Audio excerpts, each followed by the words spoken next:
Comment tuer Gojo Satoru?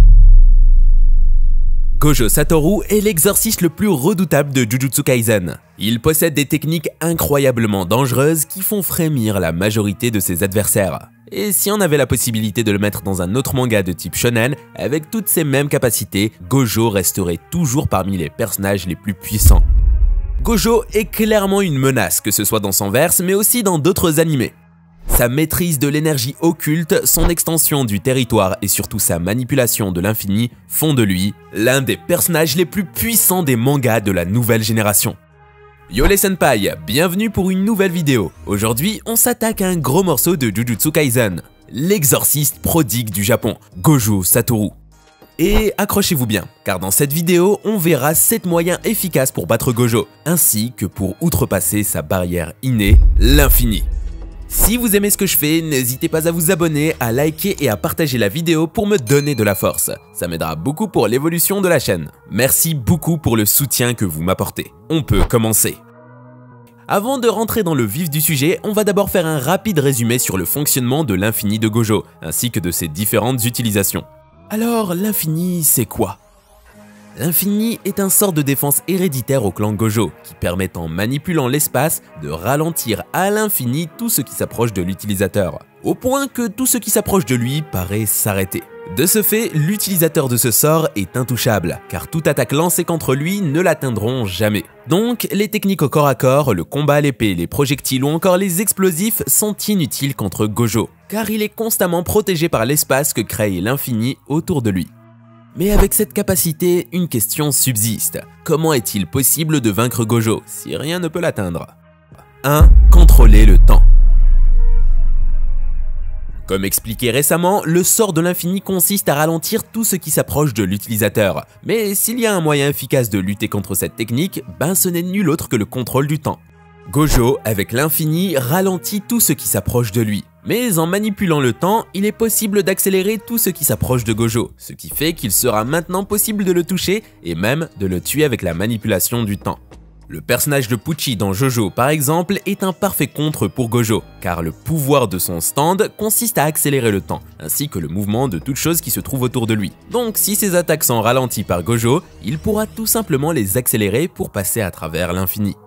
Aussi, Julius de Black Clover peut donner du fil à retordre à Gojo, car il a un contrôle parfait sur le temps. Il est capable de ralentir, accélérer, arrêter et même inverser le temps à sa guise. Il est tellement puissant que s'il veut, il peut tout simplement copier Gojo, en ralentissant la vitesse de tout ce qui s'approche de lui, y compris les attaques lancées par Gojo. Gojo, même avec l'infini, n'a pas les armes nécessaires pour lutter contre Julius, qui manipule le temps comme il le souhaite.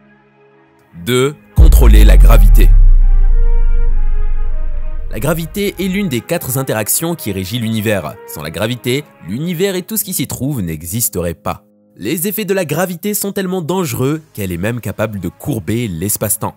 Gojo, malgré l'espace impénétrable que lui offre l'infini, ne pourra rien faire s'il subit des effets gravitationnels intenses. Avec le contrôle de la gravité, plus besoin de devoir toucher Gojo pour le battre. Tant qu'il se trouve dans l'espace où la gravité agit, il peut se faire tuer. En manipulant les forces gravitationnelles, il est possible de dévier et repousser les attaques. Donc même Gojo aura du mal à toucher son adversaire. Le Shibaku Tensei dans Naruto par exemple peut être fatal pour Gojo. Si l'attaque est lancée par Madara ou Nagato, Gojo a encore une chance de s'en sortir, car il pourra détruire l'orbe gravitationnel avec son violet. Mais si l'attaque est lancée par Sasuke, Gojo ne peut plus rien faire, car la cible gravitationnelle, c'est lui. Il devient littéralement le noyau gravitationnel et attire à lui des milliers de roches qui le scelleront. Et même si les rochers ne le touchent pas physiquement, tant qu'il les attire constamment à cause de la gravité, il ne pourra jamais s'en débarrasser. 3. Contrôler l'environnement. Malgré ses capacités surpuissantes, Gojo reste un humain. Il respire, il mange, il boit. Ce qui veut dire que si Gojo est privé de quelque chose qui lui est vital, il mourra tout simplement. De ce fait, l'un des moyens efficaces pour battre Gojo est de contrôler l'environnement. Mettre Gojo dans un environnement qui lui est défavorable peut lui être fatal. Par exemple, Caesar Clown dans One Piece est capable de couper l'oxygène présent dans une zone assez définie afin d'asphyxier ses adversaires. Gojo, malgré son infini, pourra rien faire s'il se retrouve dans un environnement privé d'oxygène. Il mourra donc asphyxié. De même, Deidara avec son Garuda C4 est capable d'empoisonner l'air avec ses nanobombes, et il suffit que Gojo les respire pour qu'il se fasse détruire de l'intérieur. Jiraiya, grâce à ses techniques d'invocation, peut téléporter ses ennemis dans l'estomac du crapaud géant du mont Myoboku, un endroit qui est très toxique pour ses adversaires car l'air est intoxiqué par des substances acides. Le personnage de Grimmy dans Bleach peut également l'envoyer dans le vide spatial et il mourra, car c'est également un endroit dépourvu d'oxygène. Kaguya peut le téléporter dans n'importe laquelle de ses dimensions, et il ne pourra jamais s'en sortir tout seul. Il finira donc par mourir de faim et de soif. Dorothy peut également faire de même en l'envoyant dans sa dimension de rêve, et il y restera à jamais coincé. Gojo peut aussi se faire sceller par Ishiki et Kawaki dans la dimension Daikokuten, où le temps ne s'écoule pas, comme a fait Kenjaku, et pas besoin de le toucher. Il suffit d'être proche de lui et ouvrir le portail spatio-temporel pour le sceller. 4. Contrôler l'espace. L'un des moyens les plus simples pour battre Gojo est d'avoir un contrôle sur l'espace. Comme on le sait tous maintenant, l'attaque qui a tué Gojo n'est autre qu'une attaque qui a tranché l'espace et son infini n'a pas pu le protéger, car même l'espace qui le protège de tout a été tranché. Donc avoir un contrôle sur l'espace apporte un avantage conséquent dans un combat contre Gojo. Les personnages comme Obito et Kakashi dans Naruto peuvent battre Gojo à cause du Kamui qui est une technique spatio-temporelle avec lequel ils peuvent déformer et manipuler l'espace. En un seul regard, ils peuvent décapiter Gojo en envoyant sa tête directement dans la dimension Kamui et Gojo ne pourra pas se défendre car c'est directement l'espace qui est autour de lui qui est déformé. Yami, avec son dimension slash, également peut tuer Gojo car c'est une technique qui tranche les dimensions, donc même son infini se fera trancher. Kenpachi également peut trancher les dimensions, comme il l'a fait contre Grimmy en tranchant le vide spatial. Ichigo, rien qu'en activant son Bankai, détruit les dimensions, donc il peut facilement détruire l'infini de Gojo. On peut aussi parler de Langris qui peut également tuer Gojo, car pour moi ces techniques sont celles qui ressemblent le plus à l'attaque que Mahoraga a utilisée pour tuer Gojo. Langris est capable de trancher l'espace et tout ce qui s'y trouve, juste d'un simple mouvement de la main. Et comme avec Sukuna, Gojo ne pourra pas s'en protéger. 5. Contrôler l'esprit et l'essence. Pouvoir contrôler l'esprit de ses adversaires est une capacité incroyablement puissante et elle serait très utile dans un combat à mort contre Gojo Satoru. La plupart des personnages qui ont ce pouvoir sont toujours extrêmement puissants et craints dans leurs univers respectifs et il est très compliqué de les battre. Gojo entend, il voit et il utilise son odorat comme un humain normal, ce qui signifie que tous ses sens fonctionnent correctement. Par conséquent, ils peuvent être contrôlés. Gojo peut alors être mis dans une technique d'illusion par exemple, où il subira toutes les atrocités possibles et se fera contrôler l'ensemble de ses sens. Les 5 Uchiwa les plus forts de Naruto sont de très mauvais adversaires pour un Gojo, car ils peuvent facilement le placer dans un puissant genjutsu, et ceci d'un seul regard ou d'un simple geste de la main, avec le pouvoir de leur pupille. Certains genjutsu sont tellement puissants qu'ils peuvent tuer leurs victimes et même plonger les habitants de toute la planète dans un monde de rêve. Le charismatique Aizen Sosuke de Bleach peut également faire de même avec la capacité de son Zanpakuto, Kyoka Suigetsu. Même si le pouvoir de son fruit du démon n'est pas canon, le personnage d'Uta présent dans le film Red de One Piece peut également transporter Gojo dans un monde spirituel où elle contrôle tout juste en chantant. Gojo n'est pas sourd, il entend, et son infini ne lui protège pas contre le son, sinon il ne pourrait pas entendre la voix des personnes qui lui parlent, donc les attaques basées sur le son peuvent également passer l'infini. Dans le même registre, on pourrait aussi ajouter Kabuto, avec sa flûte démoniaque. As-Nodt de Bleach peut aussi insuffler la peur dans l'esprit de Gojo avec ses yeux dégueulasses grâce à son Shrift. Car, comme je l'ai dit plus tôt, Gojo reste un humain. Il a sans doute des peurs et des traumatismes au plus profond de lui, et As-Nodt pourrait jouer sur ça pour le contrôler. 6. Contrôler les concepts. Là, on arrive dans un ensemble de capacités que je considère comme étant divins, car les personnages ayant des pouvoirs basés sur des concepts sont pour moi invincibles. Il est quasiment impossible de les battre et quand c'est le cas, c'est toujours à cause du scénario. Par exemple, Yhwach de Bleach avec son pouvoir surpuissant The Almighty, une capacité divine qui lui permet de voir et modifier tous les futurs possibles à sa guise et toutes les attaques et techniques qu'il a pu voir dans le futur ne peuvent plus le blesser. The Almighty est clairement un pouvoir contre lequel Gojo ne peut pas lutter.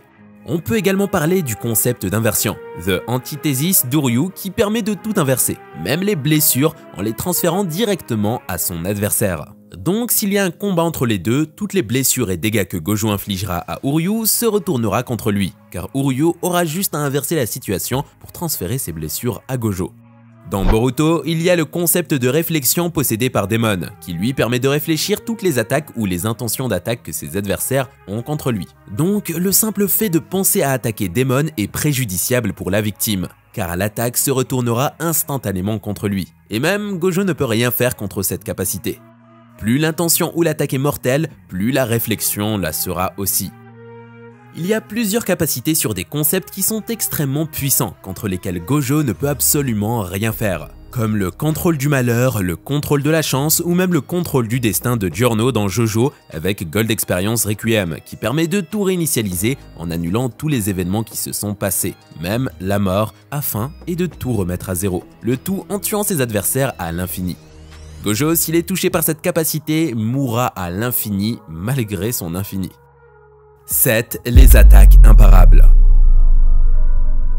Dans plusieurs mangas, il y a des attaques et des techniques qui sont jugées imparables, c'est-à-dire qu'on ne peut pas les contrer et que si on se les prend, c'est la mort assurée. Même Gojo avec son infini ne déroge pas à la règle. Par exemple, l'Amaterasu de Sasuke et Itachi, qui sont des flammes noires qui apparaissent directement sur ce que l'utilisateur regarde, peut passer l'infini. Donc il suffit d'un regard pour brûler Gojo, et son infini ne pourra pas l'aider vu que l'attaque apparaît directement sur lui. Il est possible d'esquiver l'Amaterasu en quittant rapidement l'angle de vue de l'utilisateur, mais c'est une attaque qui dépend beaucoup de la puissance des pupilles de l'utilisateur ainsi que son état physique. La vitesse d'exécution de l'Amaterasu par Sasuke Mangekyo Sharingan est inférieure à celle avec le Mangekyo Sharingan éternel, qui est elle et également très loin derrière celle lancée avec le Rinnegan. On peut également parler de X-Axis, la capacité de Lil Baro dans Bleach qui permet de tirer des balles qui transpercent tout ce qui se trouve entre sa cible et son arme. Ce qui fait qu'il ne manque jamais sa cible, peu importe les obstacles. Donc, avec cette capacité, Lil Baro peut tout simplement transpercer l'infini de Gojo avec son arme et ses tirs.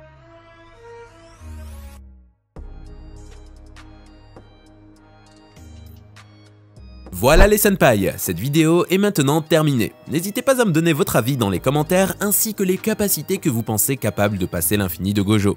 Il est aussi important de noter que cette vidéo concerne juste l'infini de Gojo, ce qui veut dire que tous les personnages que j'ai cités ne sont pas tous capables de le battre. Ils peuvent peut-être passer l'infini, mais pas le battre. Car Gojo, même sans l'infini, reste très puissant. Il peut se téléporter, il frappe très fort, et surtout, il y a son extension du territoire qui est extrêmement redoutable.